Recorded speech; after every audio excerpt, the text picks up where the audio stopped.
Siapakah yang nantinya akan memenangkan Pilkada periode 2024 hingga 2029 nantinya? 01, 02, atau 03kah yang akan menempatkan posisi sebagai Bupati dan Wakil Bupati Kabupaten Karo? Apakah mereka yang terpilih nantinya menjadi Bupati dan Wakil Bupati Karo bisa mendengarkan dan melaksanakan aspirasi dan harapan dari masyarakat Karo? Jadilah pemilih yang cerdas untuk masa depan Karo di 5 tahun ke depan. Jangan lupa subscribe Karo Kreatif dan Anda akan menyaksikan video-video terbaru dari Suara Taras Podcast. Terima kasih, Majua-jua. Majua-jua, selamat siang. Selamat menyaksikan Suara Taras Podcast. Kembali lagi bersama saya Sonia, host Suara Taras Podcast. Pada siang hari ini saya sedang bersama salah satu tokoh masyarakat Karo dan beliau juga dikenal sebagai rocker Karo. Oke teman-teman, langsung saja kita sambut narasumber kita pada siang hari ini, yaitu Bapak Joy Halim Sinuhaji. Majua-jua Pak. Majua-jua. Sehat Pak? Sehat. Silakan duduk Pak. Sehat ya Pak. Kesibukan apa nih yang sedang Bapak lakukan Pak belakangan ini Pak? Nggak ada, paling-paling main medsos saja. Main medsos ya Pak. Oke. Seperti yang kita tahu nih Pak, saya pengen tahu nih pendapat dan menurut pandangan Bapak, gimana nih Pak menurut pandangan Bapak tentang kondisi Karo saat ini Pak? Kondisi Karo saat ini menurut saya sebagaimana biasanya masih stagnan ya. Tidak ada perubahan yang signifikan, baik dari sisi ekonomi, dari sisi politik, dari sisi kebudayaan maupun dari sisi administrasi pemerintahan, pembangunan, masih stagnan lah. Masih stagnan ya Pak. Dan saya pengen tahu nih Pak, menurut pandangan Bapak yang kita tahu nih, termasuk ke adat kita Pak, adat pesta tahunan, itu termasuk adat dan kebiasaan kita di Karo ya Pak. Pesta tahunan yang banyak sekarang viral, seperti tarian adatnya yang sudah sedikit melenceng, itu menurut Bapak sendiri, pandangan Bapak itu seperti apa sih Pak? Sehubungan dengan budaya itu kan fenomena budaya ya. Iya. Setiap ada perkembangan pasti ada sesuatu yang menurut kita tidak etis, menurut kita sepertinya mengabaikan etika, Pak. Mengabaikan moral. Dan sebenarnya itu sebagai akibat daripada pengaruh luar ya. Dulu juga pernah ada. Pertama sekali waktu munculnya keyboard sebagai sebuah pembaharuan dalam rangka mekanisasi acara kebudayaan. Juga dulu ditantang itu. Tetapi akhirnya keyboard bisa diterima, bahkan ada produksi keyboard yang di wilayah pabriknya sendiri belum bisa diterima masyarakatnya. Contoh misalnya waktu itu ada keyboard teknik atau Yamaha yang begitu keluar dari pabrik, masyarakat pabriknya di Jepang nih, keluar dari pabrik, masyarakat Jepang sendiri belum tentu bisa menerimanya, tetapi masyarakat Karo sudah bisa beradaptasi dengan hasil teknologi baru tersebut. Itu buktinya bahwa budaya Karo itu memang sangat-sangat super ultra dinamis, bisa menerima perubahan. Nah, kekhawatiran kita bahwasanya banyak kejadian yang viral, terutama itu dianggap melanggar etika, melanggar moral. Dan saya sependapat.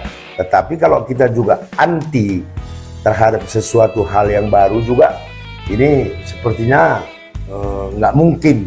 Apalagi dinamika kultural masyarakat Karo itu betul-betul sangat super ultra dinamis. Tetapi yang perlu anak-anak muda perhatikan bahwasanya ada yang namanya ornamen. Kalau dalam bahasa itu sejenis action lah, sejenis action dalam bahasa, sejenis dialek dalam bahasa. Tetapi dalam budaya ada sejenis yang namanya ornamen, artinya model apapun yang terjadi, sepanjang tidak melanggar dan mengabaikan ornamen karo itu, bagi saya nggak masalah. Contoh, misalnya mereka tari kocak dengan musik, sekarang musik apa namanya, musik DJ misalnya, bagi saya nggak masalah, sepanjang ornamen tarian yang mereka bawakan itu tetap beretika. Artinya gimana tata cara orang Karo itu kalau menari. Jangan pula mentang-mentang musiknya musik DJ, kita langsung tangan di atas kayak orang kerasukan. Nah, itu masalahnya.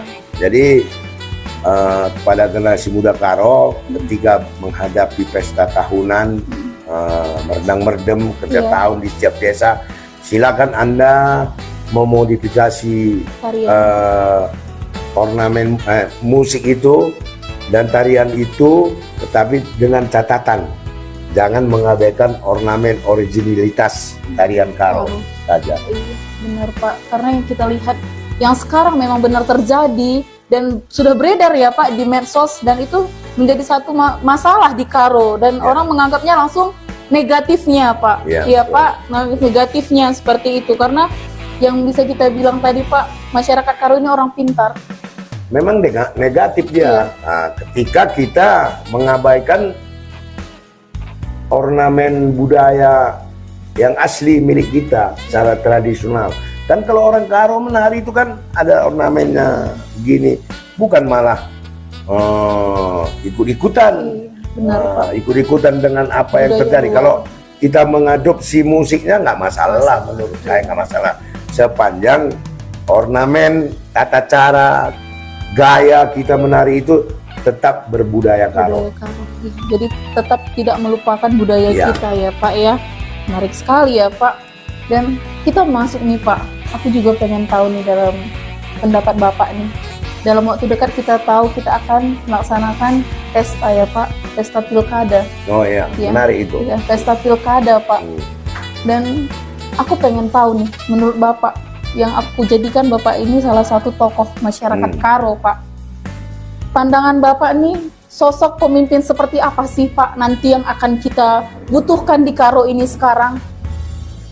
Menurut Bapak gimana? Sebenarnya sudah berapa periode saya perhatikan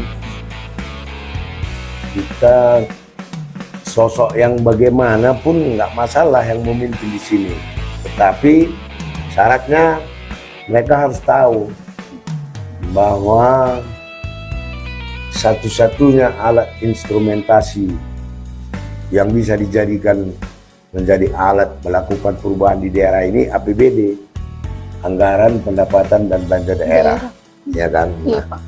Jadi siapapun yang memimpin, bagaimanapun tipe pemimpinnya, sosok yang bagaimanapun nanti yang memimpin, mereka hanya bisa melakukan perubahan baik secara ekonomis, baik pembangunan mental, peningkatan SDM, pembangunan dalam bentuk fisik dan lain-lain sebagainya.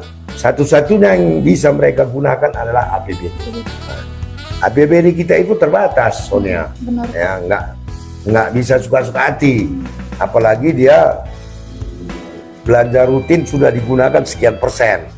Hanya mungkin kalau di sini hanya sekitar 15-20% saja yang bisa digunakan dalam rangka pembangunan dalam bentuk fisik. Artinya duit yang bisa digunakan tuh hanya 20% dari total APBD. APBD kita paling-paling hanya 1 sampai 1,2 triliun nanti tahun depan. Dan itu sangat terbatas. Nah, bagi saya seorang pemimpin itu yang saya butuh itu adalah mereka yang punya kemampuan mengelola mekanisme sistem administrasi pemerintahan, pembangunan, dan keuangan di daerah itu secara efisien dan efektif. Itu aja yang perlu. Asal mereka nggak mengotak-atik APBD ini untuk kepentingan dirinya sendiri, apalagi untuk kepentingan pribadi dan keluarga. Dengan kata lain, asal nggak dicuri aja APBD-nya udah cukup. Udah cukup, itu aja. Itu yang kita butuh. Nah, untuk itu ada 3 orang nih calon kan. Benar. Nah, silakan pelajari yang mana menurut kita yang cocok, ya kan? Contohnya bahwa pemimpin yang akan kita pilih itu sudah selesai dengan dirinya sendiri. Artinya nanti dia kalau terpilih, mudah-mudahan tidak ada niat sedikit pun untuk mengelola APBD ini untuk kepentingan pribadi dan keluarganya. Itu yang perlu. Nah, jadi kita bisa lihat sosok pemimpin ini. Nah, ada 3 ini. Kalau aku sih, aku kan jelas, aku ini tim suksesnya TOS. Karena ada beberapa alasan saya memilih beliau. Ya, saya lihat mereka ini masih sangat muda ya. Jadi usianya itu bagi saya sebuah usia yang sangat potensial dalam rangka mengeluarkan ide, gagasan, sepak terjangnya, mobilitasnya, dinamika dan mobilitasnya dalam rangka mengelola mekanisme sistem administrasi pemerintahan ini nanti sangat-sangat tinggi, sangat-sangat efisien dan efektif. Apalagi misalnya sosok Tino ini, beliau kan sudah selesai ya dengan dirinya sendiri. Saya bisa hitung-hitung karena memang saya bersahabat dengan orang tuanya, dengan keluarganya, semua saya kenal semua. Dari sisi kepentingan ekonomi, saya berani jamin mereka tak akan mengotak-atik lagi APBD. Karena itu APBD di bawah kepemimpinan dia, saya betul-betul yakin bisa berlangsung secara efisien dan efektif, dan semua dananya digunakan untuk kepentingan umum, kepentingan publik. Itu salah satu alasan saya untuk mendukung dia. Kemudian dia ini kan dibantu oleh Onassis nih. Iya Pak. Onassis nih saya tengok beliau sudah 3 periode sebagai anggota DPRD, dan itu sudah sangat-sangat cukup sebagai pengalaman nantinya ketika dia berada di pihak eksekutif untuk menertibkan internal pihak eksekutif ini, terutama para birokrasi di daerah ini, khususnya para pemimpin OPD, organisasi perangkat daerah, kalau istilah sekarang SKPD katanya. Saya kira beliau sudah sangat-sangat pintar dan pengalaman untuk mendeteksi apabila terjadi kecurangan-kecurangan dalam rangka mengelola mekanisme sistem administrasi pemerintahan di daerah. Jadi gabungan yang 2 ini, dan 2-nya masih muda nih. Iya Pak. Masih muda, karena itu saya memang berada di pihak mereka untuk memenangkan, apalagi dianya juga mendapat apa istilahnya, jadi tandem nih dengan Bobi Nasution juga. Di samping Bobi Nasution, Pak Bobi juga ada tandem yang lain.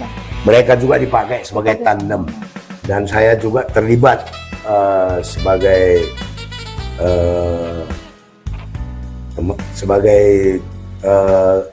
teman dari TSTS Bung Bobi Nasution. Karena itu ini Pilkada Karo ini kelihatannya sangat menarik.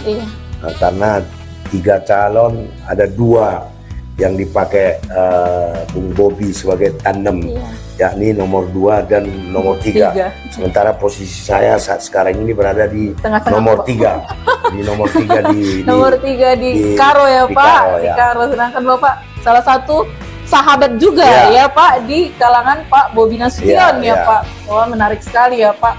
Dan saya bisa sedikit menambahi Pak, Bapak bisa memilih Pak Tino sebagai jagoan Bapak, bisa maju dan duduk nantinya sebagai pemimpin Karo ya Pak, orang tua Karo kita bilang ya Pak, bisa dibilang seperti itu.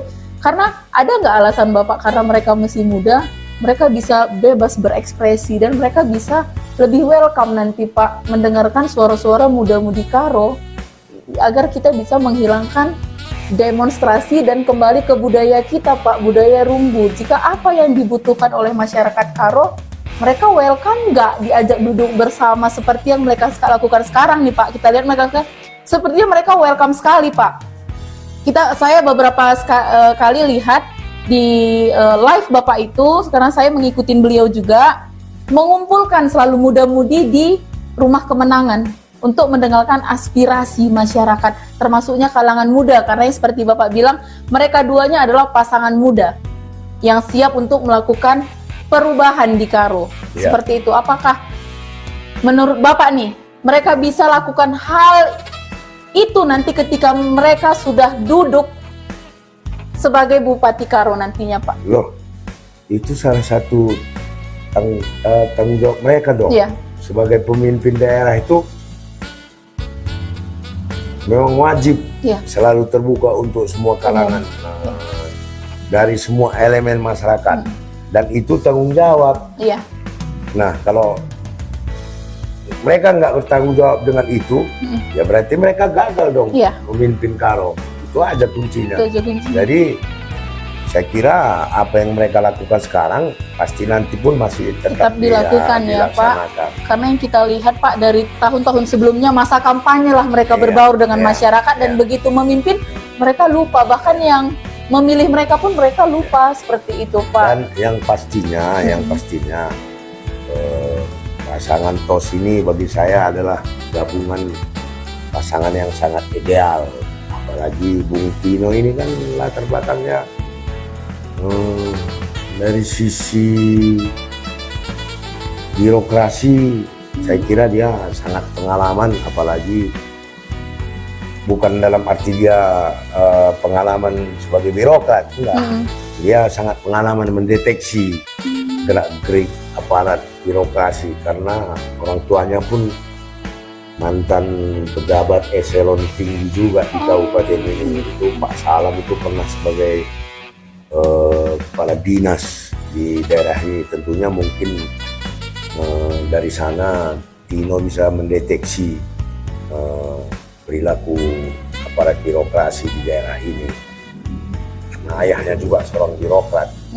Dan kemudian beliau ini kan pengusaha sukses yang banyak sekali memakai manusia dari tingkat SDM yang berbeda-beda, dan itu sebuah pengalaman yang bisa beliau gunakan nanti manakala melakukan konsolidasi terhadap aparat birokrasi di daerah ini, terutama dalam rangka meningkatkan efisiensi dan efektivitas berlangsungnya mekanisme pengelolaan sistem mekanisme administrasi pemerintahan, administrasi pembangunan, dan administrasi keuangan di daerah ini. Apalagi Sonia? Sudah cukup Pak, karena sudah cukup jelas. Bapak sudah menjelaskan jagoan Bapak dan harapan Bapak juga kepada pemimpin nantinya. Bapak sudah cukup menjelaskan itu dan cukup jelas untuk masyarakat Karo. Dan satu lagi Pak, yang terakhir kalinya, Bapak bisa kasih pesan nggak untuk masyarakat Karo, dan kembali lagi Bapak sebagai tokoh Karo mengajak masyarakat Karo untuk jadi pemilih yang cerdas Pak? Oh iya, terima kasih. Dan bagi Anda semua warga masyarakat Karo yang ikut sebagai pemilih pada pilkada mendatang yang akan dilaksanakan pada tanggal 27 November Pak. Bulan November 2024 mendatang, saya himbau mari bergabung bersama saya. Kita memilih pemimpin yang menurut saya cukup talentis dan cukup bijak apabila kita menentukan pilihan kita untuk mereka. Oke, terima kasih Pak untuk waktunya Pak. Thank you. Sehat selalu Pak. Maju-maju. Siapakah yang nantinya akan memenangkan Pilkada periode 2024 hingga 2029 nantinya? 01, 02, atau 03kah yang akan menempatkan posisi sebagai Bupati dan Wakil Bupati Kabupaten Karo? Apakah mereka yang terpilih nantinya menjadi Bupati dan Wakil Bupati Karo bisa mendengarkan dan melaksanakan aspirasi dan harapan dari masyarakat Karo? Jadilah pemilih yang cerdas untuk masa depan Karo di 5 tahun ke depan. Jangan lupa subscribe Karo Kreatif, dan Anda akan menyaksikan video-video terbaru dari Suara Taras Podcast. Terima kasih, maju-maju.